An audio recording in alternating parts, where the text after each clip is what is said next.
And I just want to share and encourage to you out there that this message that is on Father's Day, some of you out there have had not a good relationship with your father, so when messages like this are spoken, it brings some ache up in your heart.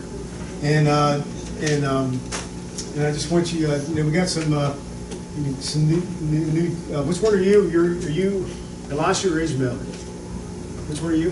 This is Elijah. That's Elijah. All right. Of course, we got Quincy. And you know what them guys need? They need our prayers. You know how the world is out there today. They need us. They need all of you to stand in the gap for them the rest of their lives, or for the season that they're in our path. And just know that we do have a father to the fatherless. The Bible talks about. And you've heard me talk about my strange relationship with my dad. He's there, but he's not there. And I gain my strength and support and peace with my Heavenly Father. So I want to encourage you with that before we get into the message. If you have your Bibles, go to Deuteronomy chapter 6, verse 1. Deuteronomy chapter 6, verse 1. And if you don't have a dad in your life, you have people in this church that are willing to take you under their wings and be there for you. So please see me, and we'll hook you up with somebody and we'll be there for you. But before we get into the message, the message part, I wanted to give you a little foundation. And understand this, that God speaks through His creation. God speaks through His creation. And God speaks through people. And He used different people in the Bible. He used Nathan to come to David when David was in this affair with Bathsheba and came to convict him. And the prophet used a sheep and a lamb in the illustration to get David to say, man, that guy needs to, he needs to be destroyed. And Nathan said, you're that man. And another place, he says in Proverbs, he says, to consider the ant. Look at the ant and how the ant works. And that's how you should be in your labors. What about Joseph? And he came to his brothers and he said there's going to be these corn stalks and they're all going to bow down to the one. And he said, look at the stars and the moon and the sun. And they all bowed down to the one. And then he also talked to the Pharaoh. He had this dream, and he said there was these cows that were in this drought and the corn was withering up.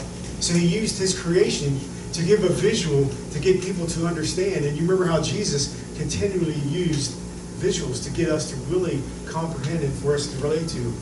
And so we need to understand it. God speaks through His creation, but here's what He does. He speaks through His creation, not for you to worship creation, but to worship the Creator of creation. So last week, during the message, God, we were talking, and God was moving. We were talking about prayer and about the armor. And I went up to David and talked to him after the service, and God was moving on him, and he thought maybe I was supposed to share this last week. I said, well, just ponder it. Maybe it's for a message to come up. Just like me and Tracy went out to dinner one time and started talking about the seeds. The next thing you know, it ended up being an 8-week message, very deep and impactful. So the rest of the week I've been pondering. And again, please, when there's a message, when the Word of God's being spoken, write notes down. Ponder on it the rest of the week. Don't let Satan snatch it from you, but let it sink deep into your heart, and it will impact you. So David came up to me and just shared with just share with them what you told me last week. Give us the foundation for the day. A fawn, a doe, and a turtle. It was a Saturday before that Sunday. I was looking out the window and I saw a fawn right there at my window. It had like 6 foot 8. I snapped a picture of it. But the fawn's got the little dots all over it. Okay, and what that's for, that's camouflage. And so, when they're in the woods or whatever, you can't see them. And well, God just started speaking to me. He said, that's what some of my people are doing. They're hiding from me. They're camouflage. And then like the doe, when she was with us, she took off running real fast up, through the field. And God spoke to me about that and said that, some more of my people, they're running from me. And then I was coming here Sunday morning, and there was a turtle on the road, and the turtle come right out in front of me. And just as I got there, I seen him. They pulled all his legs and his head back. And God spoke to me again and said, "Turtle, that's what my people are doing. They're hiding from me. They're going to a hiding place."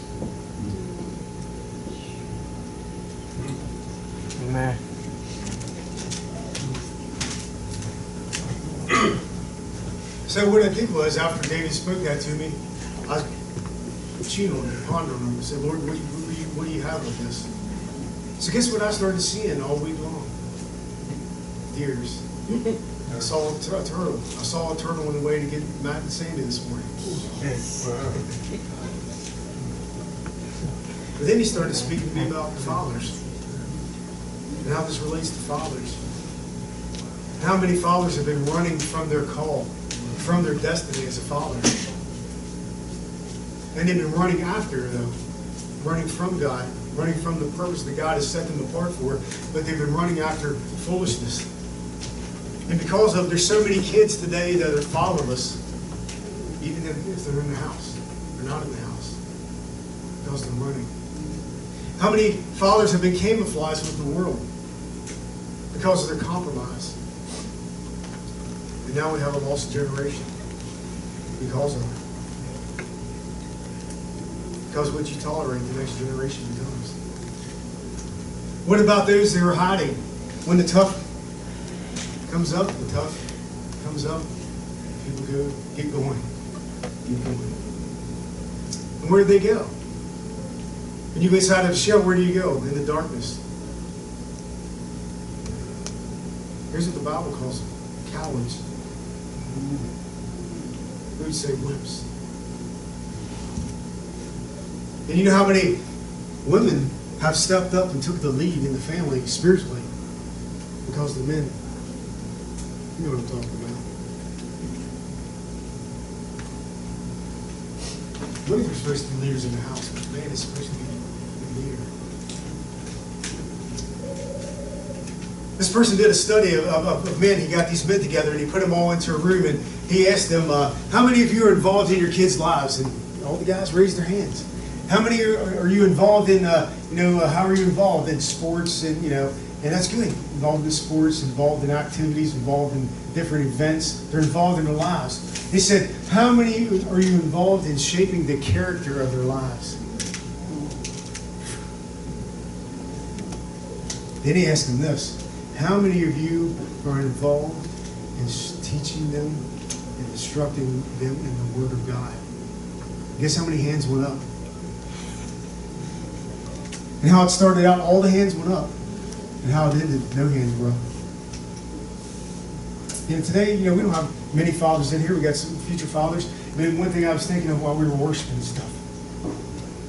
And when you're a father, you get the instruction manual, if you're reading the Bible. And when I came from the other side of the tracks and didn't know anything about being a father, and I got saved and didn't know what about being a husband. I thought my wife was trying to be my mother. I was like ready to divorce because I came from just doing my own thing and it just happened to be I was listening to these preachers. It just happened to be I was reading the Bible and I was learning. But you know how it is, you fathers that have got adult kids now, you're learning as you go. Some of the things you're even taught, it just goes out the window and you just figure it out. Us that are now grandfathers, we've got some wisdom and understand how hard it is. With this generation, I was thinking about Carter, how hard it's going to be for him to be a man of God. How hard it is for these guys to be Christ followers. And their future kids and grandkids coming up. We need to rise up and pray and lead and show them the way more than ever. Amen. So we can change this study around where instead of all the hands coming up about sports and entertainment involvement, which we need to do, but we see just as many hands coming up, leading them and showing them the way in the Lord. Focus Family, I share this every year. Focus on the Family did a thing years ago where it was Mother's Day, and in the prisons they gave out free Mother's Day cards, and they ran out of Mother's Day cards. And they said, "Oh, this is good. So we'll do the same thing for Father's Day." And guess what happened? None of the prisoners came to get Father's Day cards. None.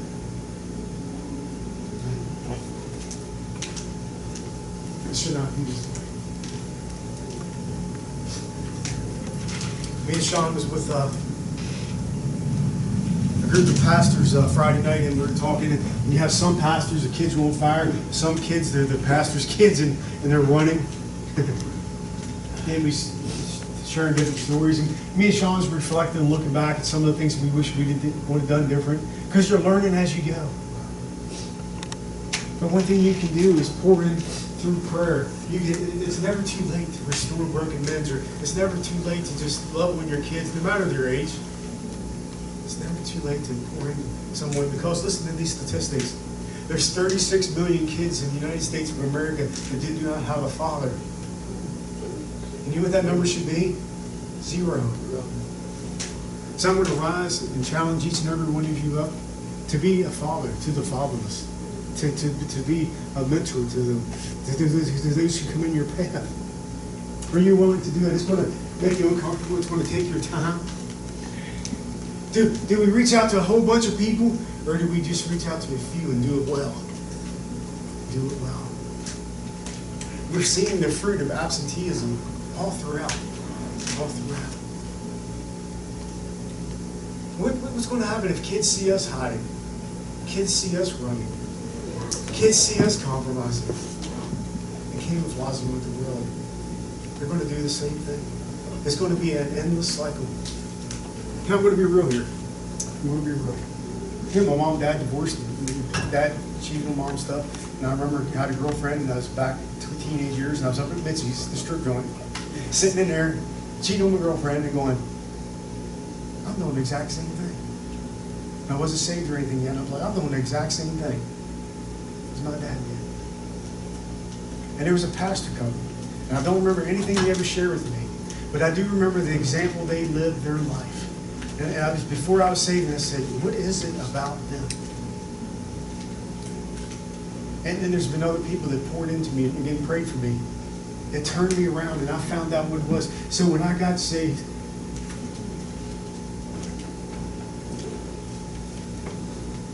and I became a dad, I was faithfully committed to my wife and my children. I wanted to see them be Jesus followers.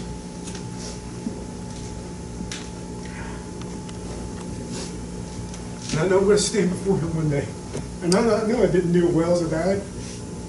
So a lot of things I wish I would have done different. You know, this first generation of that cycle being broken. And whoever they marry, they want to be godly men, godly fathers that take it to the next generation. That's what I want. God is calling each and every one of you. No matter what phase you're at as a father right now, or if you're a soon-to-be father or a father down the road, God is calling you to man up. He's calling you to man up. In a baseball analogy, He's calling you to step up to the plate. He's calling you to fill the suit, fill the role that you've been called to do. We're always we've been brainwashed and told our whole calling in life is your career and money. Your calling and is to be a man and woman of God and lead your children in the way. Lead them on the path of God and lead them to the promised land. The promised land. That is our calling. I was asking Bob, what do they say on the ship when it's time? And he calls it, says, he say they get over the intercom and say, general quarters. And it means everybody to their station. Everybody to the station. The battle is on. And there's a battle on for our children, for our grandchildren. The battle is on. We need to man up. We need to rise up. Me, I need to pray more than ever for Carter. Pray for more than ever for my future son-in-laws, for my son-in-law, for my daughters. More than ever. Amen. Anyone can be a dad, but if you're a father, so we need to rise up and be a father, like God was, and is to us through His Son Jesus Christ. There's a rich man who was talking about how he's millions of dollars, successful company, and strategies and all, and prospers. And he says, but when I sit at the dinner table with my kids, I'm scared to death. But let me tell you, we have a of God, Emmanuel right here. We have a God, if you get and spend time with him in prayer, he will give you the instructions, he will give you the equipment, he will give you the strength. There's other people that get around other mature men and learn. That's what I was telling Rico. 3 words: learn, learn, learn. Amen. As much as you can about being a man of God. Because he is the future father of America coming up. And I keep on laughing at him. We were out with him not long ago, and I was looking at him and said, man, just think if you have a girl. So she's going to steal your heart. He says, how this look. If it's a girl, man, they'll get you. And it's been sidetracked here, but we was with these pastors the other night, and there's three sons and a daughter. And you can just see the daughter had daddy wrapped around.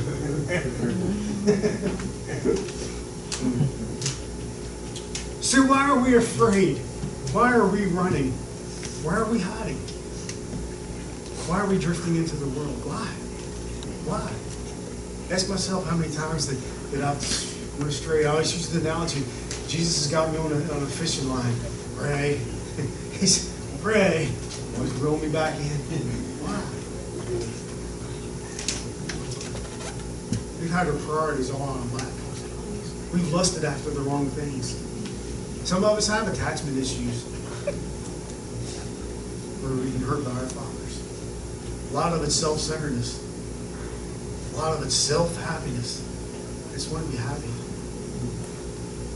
But our call and our ministry is to be men and women of God, to be fathers. That is our call. I knew a couple that I never thought that they would ever divorce, but they both kept on going up the ladder of success, and one didn't want to budge from the other one, and next thing you know, they're divorced, and another kid, another statistic. All because of success. So many people have been broken. I tell young people, the pornography and all the things coming at you, always think down the road. And yes, young people, the last thing I thought about was 10 years down the road. When I was a teenager, I thought about right now. Feeling good right now. But now that I'm a father and a husband, and I look down and see the things that I did when I was 16 and 18 that affected my marriage right now. I get it now. It's, man, I wish there would have been a man of God, somebody that would have pulled me aside and said, this is the way you live as a man. And always think of the big picture. And you have to hear me say to people all the time, think of the big picture. Guys, think of the big picture. Think down the road. How do I want to be down the road? There's a young boy on my route that I've been talking to. He says, I don't want to be like my dad. He's a loser. He don't do nothing. He just hangs around. And I was trying to get him to stay in school and be committed. And guess what he did? He quit school, and guess what he's doing? He just sits around his house, 16 years old, quit school already. And I said, I confronted him. I said, guess what? You're doing the same thing your dad did. He said, oh, no, I'm getting a job. I'm getting up. But you know what? And it's crazy. I get up in this boy's face and tell him, you know who keeps him coming around? Me. He said, hey, man, he's following me down the street, talk to me and stuff. Because they want to hear somebody that really cares about them and tells them what they need to hear. Go to Psalm 42. Psalm 42. Creation, as we talked, laid the foundation at the beginning. Creation is speaking to us. As David was sharing that, and I was pondering on that, then the Lord just started showing me like the rest of the story. What happens? What happens? And you look at creation as an example that God uses. And what happens when you do it His way? Psalm 42, verse 1. Instead of running, instead of hiding, instead of camouflaging, look at this. Psalm 42, verse 1. As the deer pants for the water brooks, so pants my soul for you, O God. My soul thirsts for you, God, for the living God. And when shall I come and appear before God? My tears have been my food day and night, while they continue to say to me, where is your God? What are you panting and longing after? He uses the analogy of the deer. What does the deer want? The deer is thirsty. It needs water to live and survive and thrive. To provide for its dudes. It's not only for yourself. It's for the next generation. Then when I was taking my break the other day, a deer came out, and I said, God, what are you trying to show me? And the deer was grazing. Jesus will lead us to green pastures. But that deer wasn't grazing just for himself. That deer was grazing for the doe.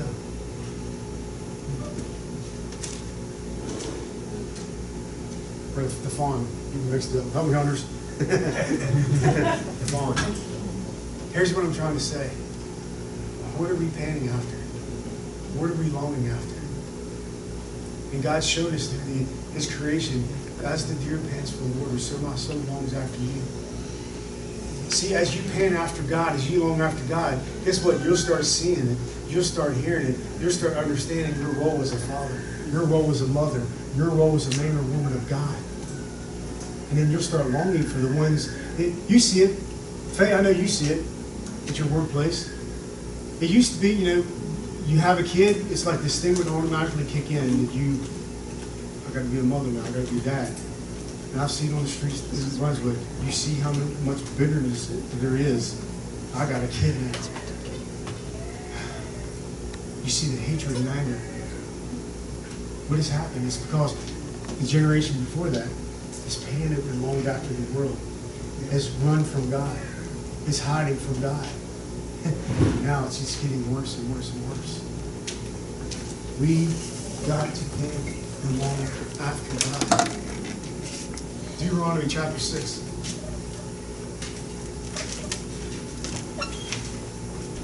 Deuteronomy chapter 6, verse 1.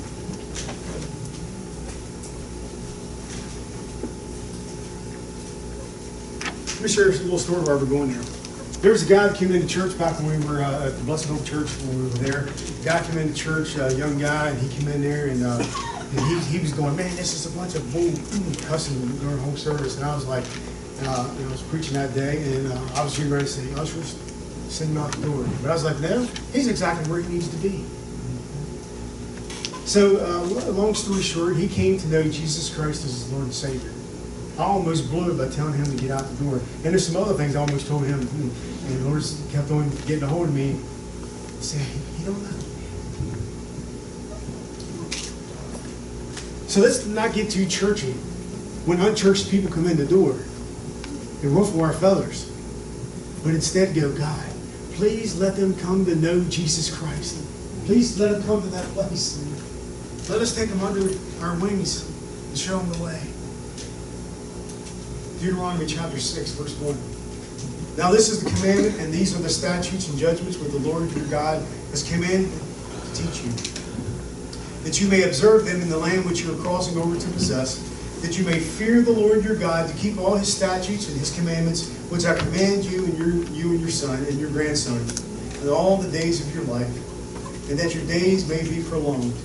Therefore hear, O Israel, and be careful to observe it, that it may be well with you, and that you may multiply greatly as the Lord your God of your fathers has promised you, a land flowing with milk and honey. Hear, O Israel, the Lord our God is one. Did you hear that? We all want good things for our kids, right? And we made the mistake of making it the career and a success. And yes, you need to have a good career and you need to be successful, but not that is your all in all. A land flowing with milk and honey, leading them to Jesus Christ and a relationship with Him. And you have been called to teach them and show them the way. And the Bible goes on to say, when you're walking and when you're talking, and put it on this frontlet. And the Jews put this box on their head. What he's talking about is putting it into your mind and into your heart. Not only you, but what he just say? Put it into your kids and into your grandkids. Fathers, mothers, all of us, that is what we're called to do, is to teach them and show them the way.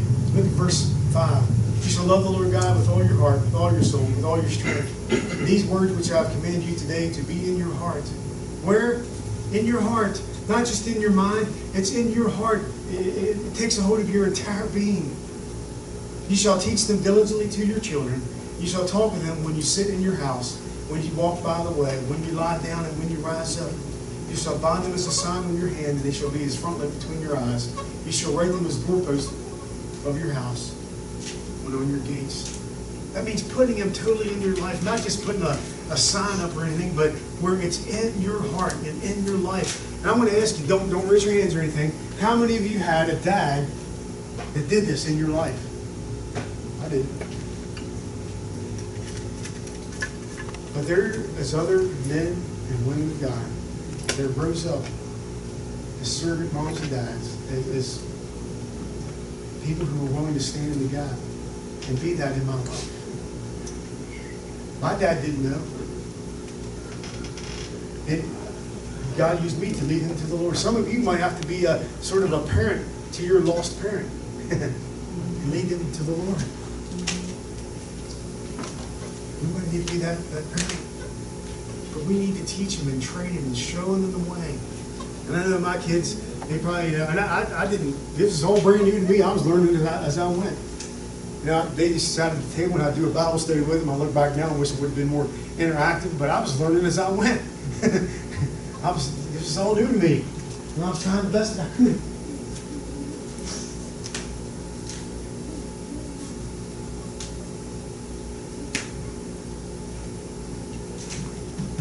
That's all I care about is that day we stand before the Lord.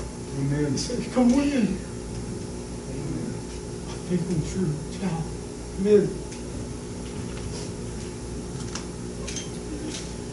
It says in Ephesians, it says, fathers, do not exasperate your children. Do not be harsh with your children, but bring them up into training and instruction in the Lord. Train them and teach them and instruct them.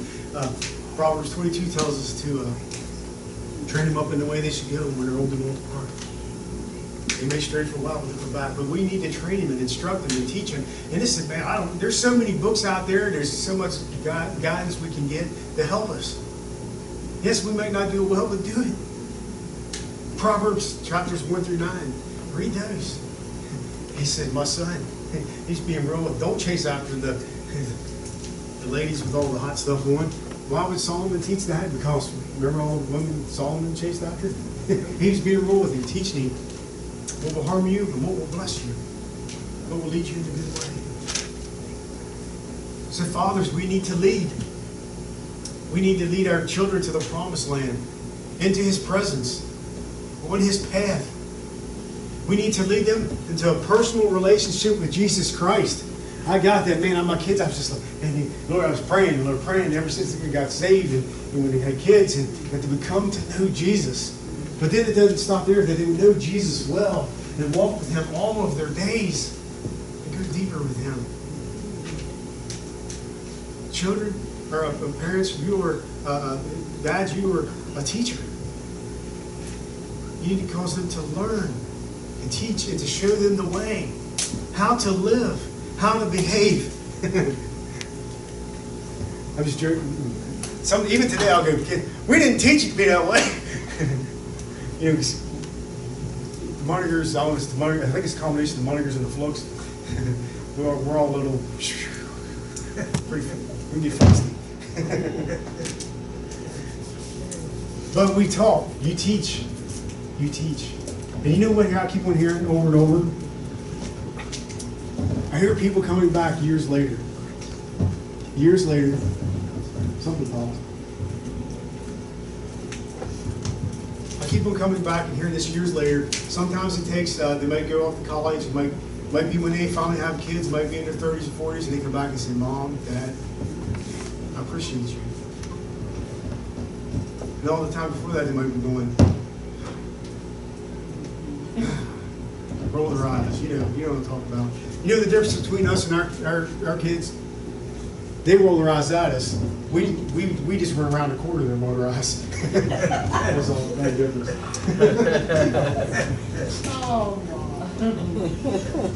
That's good. Mom was yelling at me up at the middle school, taking me to middle school one time, and I remember arguing with her, and she was going around the turn, and I made her lose control of the car because I must have been acting such a bad kid, you know. And I was like, so, you know. I gave Mom a hard time. Live it! Hard to tell what it was that time. Live it! I got a bad mic, so something's going on. I'm just going to talk loud. We need to live it. We need to live the Word of God. It's just not... Something's going on. You need to live it. What's the old saying? Don't do as I just do as I say. It don't work. That's why there's so many pastors' kids. They're not living like they should, because they see dad one way in the pulpit, they see dad another way at home. It should not be that way. And if you mess up, go to your kids and say, I'm sorry. I was a bad example. You know how much that does.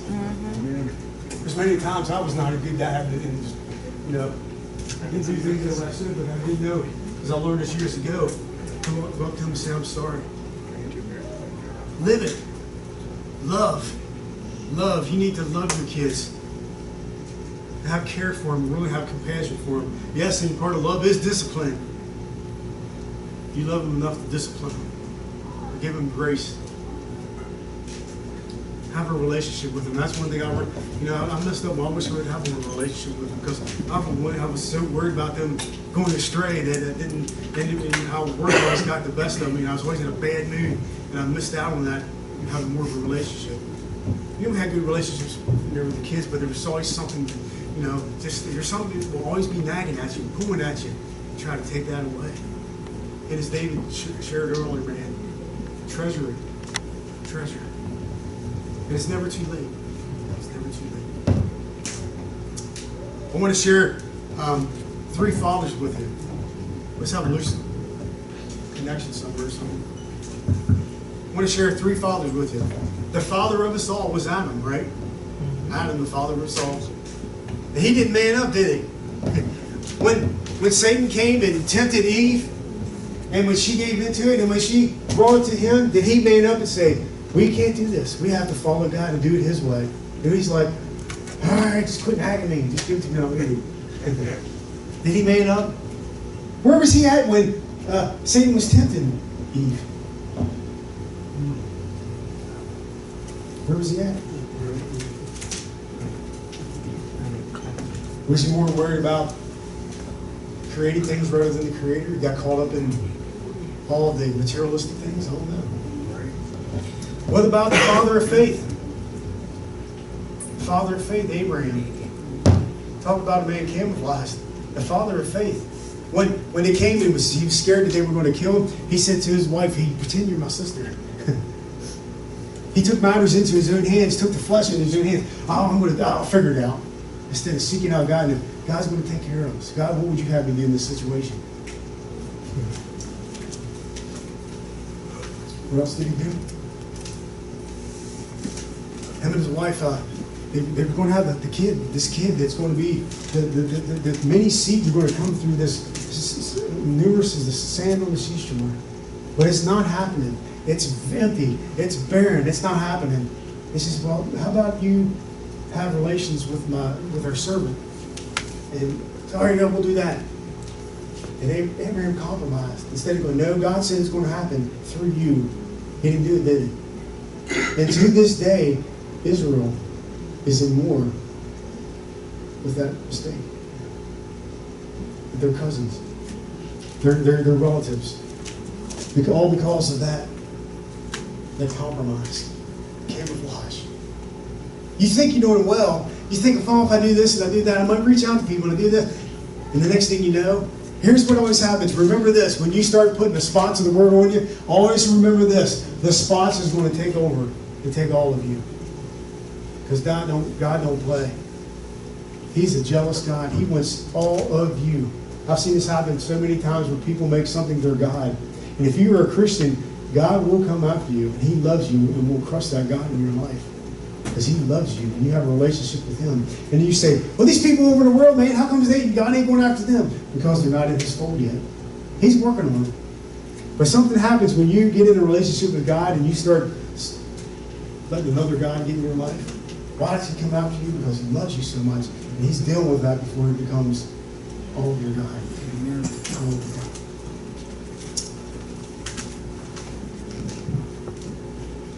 What about the father of Israel? Jacob.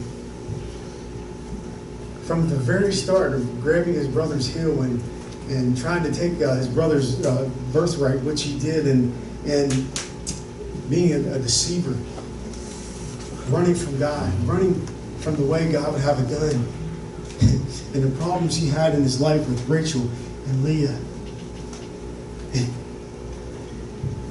Joseph, and all that heartache that came about because he was running and not just seeking after God from the very beginning.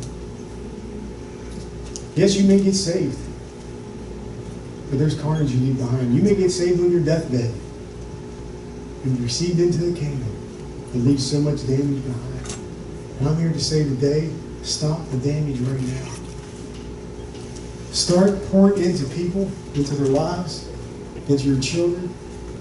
Start healing the broken areas.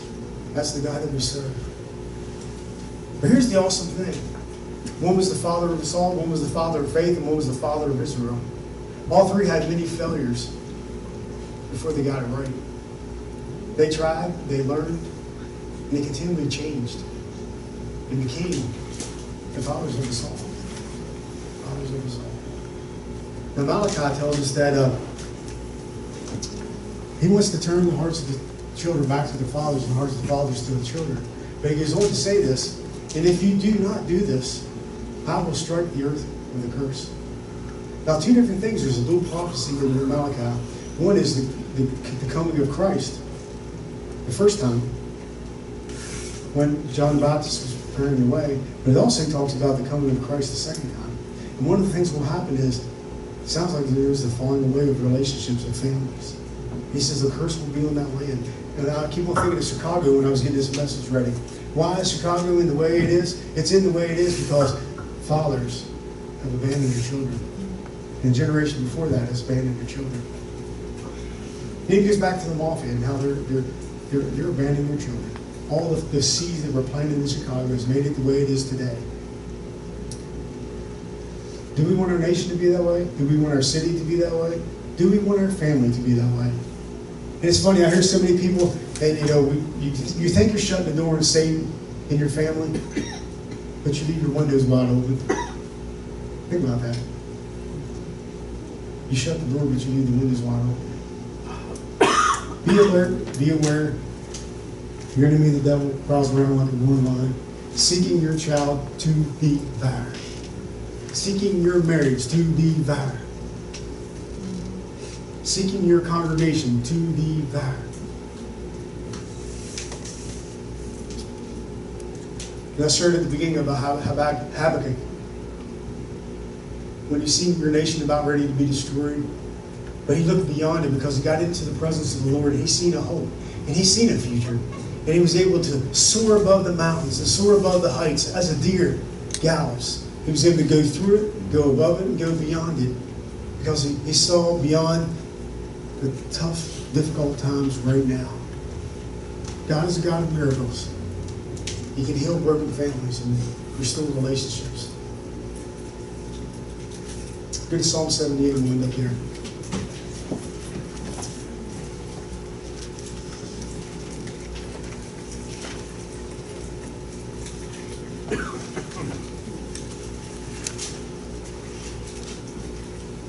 You know, I could easily come up here and go, you're all just doing wonderful today. God bless you.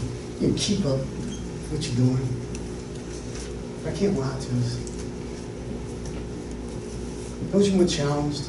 Don't you want to be encouraged? Coach Swain from football used to go, no pain, no gain. He used to tell us all the time. We need to get out of our comfort zone and be what we're called to be. You know, I could easily go into cruise control now. My kids are adults. I could just go into cruise control. But I realize now, I got to fight more than ever. More than ever. It's not only for my kids, like say their husbands, your future husbands, and grandkids. It's on. I'm not wanting to go to the battle station. Where you're willing to remove those spots. He says to come out from among them. He's telling you dads, you future dads, to come out from among them. Feel the seed.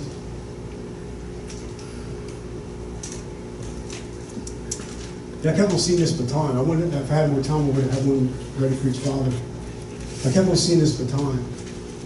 You know, in a race, relay team, and the baton gets handed off to the next runner and to the next runner until you cross the finish line. But what I kept on seeing was this baton It's laying there. And what's written on the baton is the scriptures I shared with you, Deuteronomy 6, Ephesians 6, Proverbs 22, Proverbs 23, Psalm 78. He's asking, are you willing to take up your baton and run the race that is set before you as a father, as a man of God, as a woman of God, as a child of God? Yeah, I'll pick it up. We can talk all the smack we want. Are you willing to pick it up?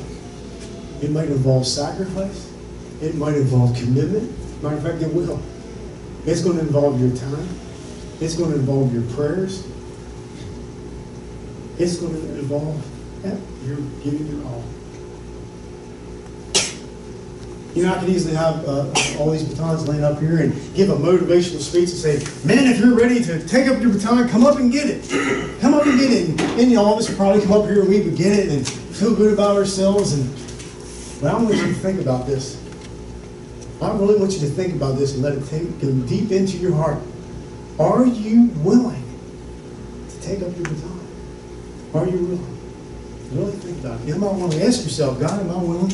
God, I'm going to be honest with you. Right now, I just don't feel like it. God, help me be willing to take it up and not let go of it and not drop it, but stay the course as a father, as a mother, as a child of God, as a servant. You know, there's a lot of fathers that will not pick up this baton. But let me ask you, are you willing to intercede? Are you willing to intercede for that child? Praying for them, but not just praying for them. Are you willing to participate in their lives? Get involved in their lives? You know, Quincy's got some basketball games. Are you willing to go watch him play, encourage him? Last week, we're going to get to know you, and we're going to, whatever he's involved in, to go and just encourage him. Are you, oh man, I'm so busy. Busy doing what? Are you willing to be that real father, servant father? Willing to pour and invest into that child's life? Are you willing? You know, instead of hiding in your shell, you know what I thought about this turtle? Like Ninja Turtle, you know? Instead of hiding in the shell, how about taking that shell and start crushing the enemy with it? How about you know, I told you about this before, some of you laughed about it, but I saw a child or person in these we call them zombies, were just devouring this person. But that is what Satan is doing. Do you understand? Satan is devouring people all around us. Do we walk by and go, that's a shame, that's awful, look at that? Or do we start praying and bringing the armor of God and start banging on Satan and the strongholds he got in someone's life and go, wait, something's going here. Somebody's been praying, man. Some church is starting to pray. I'm starting to feel weak. Can he say that about the Journey of Life Church? Can they say it? Y'all remember Stephen that was down in Keysville? He was dead. He was clinically dead, and they brought him back to life, shared the gospel with him. He came to know Jesus Christ. He was walking with the Lord for a while. And then, but I'm going to tell you behind the scenes, when I would take him home after church, I would drop him home at the house. And I would hear how his parents would treat him, and I know them somewhat. And it was just like sending him to the wolves. I said, the boy ain't got a chance. And then they moved and lost track. He's not in Brunswick anymore.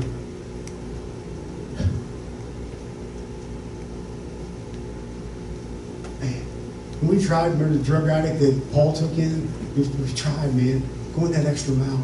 But you know, don't remember that. These people cared about me. These people cared about me. What was it about them that they acted that way and treated me that way? Jesus. You're all part of making that happen in someone's life. Are you willing? Seeing someone devoured. Look, I ain't stupid. I know where you guys live, man. And I know that neighborhood wants to devour you guys. And Job is a crazy young man.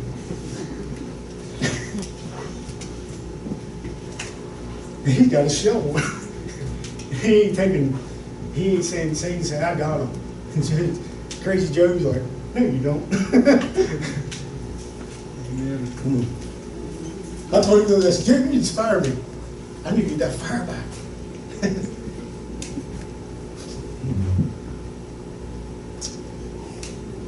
So the deer, the spotted doe, and the turtle. So are we going to run? Are we going to camouflage, or are we going to hide? What are we going to do? Or are we going to step up? Are we going to man up? Are we going to fill the seat? Are we going to take our stations and do what we're called to do? Think about it. Are you going to? Like I said, I'm doing a self-evaluations of things, how he wants me to do things. And Tracy had mentioned a few months ago that about us leaders, somebody taking people under our wings and start mentoring them. If you need somebody, let us know. We'll hook you up with somebody.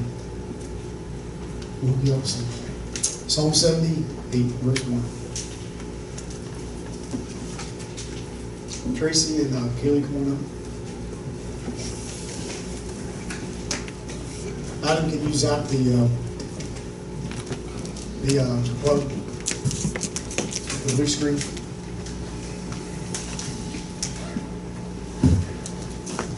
Listen to this. Give ear, O my people, to my law. Incline your ears to the words of my mouth. I will open my mouth in a parable. I will utter dark sayings of old, which we have heard and we've known, and our fathers have told us. We will not hide them from their children. What? What? What did they just say? We will not hide them from our children.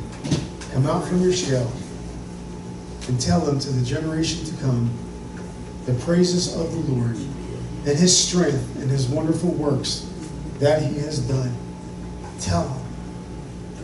You know, we all might not be a Robbie Zacharias or a David Jeremiah, but I know, and you know, the same God, the same Savior, Jesus Christ. For He has established a testimony in Jacob and appointed the law in Israel, which He commanded our fathers, that they should make them known to their generation, to their children, that the generation to come might know them. You see it? You see it? I read this a long time ago and I got it. And I wanted my kids to tell their kids so that they tell their kids about Jesus. That the generation to come might know them, that the children who would be born, that they may arise and declare them to their children, that they may set their hope in God and not forget the works of God, but keep His commandments, and it may not be like their fathers, a stubborn and rebellious generation, a generation that did not set its heart aright, and His spirit was not faithful to God. Warn them, encourage them. This is the way. Walk in it. Know Jesus and know Him well. Teach them about life. Teach them the ways of life. That's what you were called to do. Pour it into the generation before you so they will tell the next generation. Yes, and some kids do not have father and mother doing that. And I call you to stand up and take their place and pour it into their lives. Are you willing to do it? Let's worship and ponder that and ask God to take a hold of our hearts.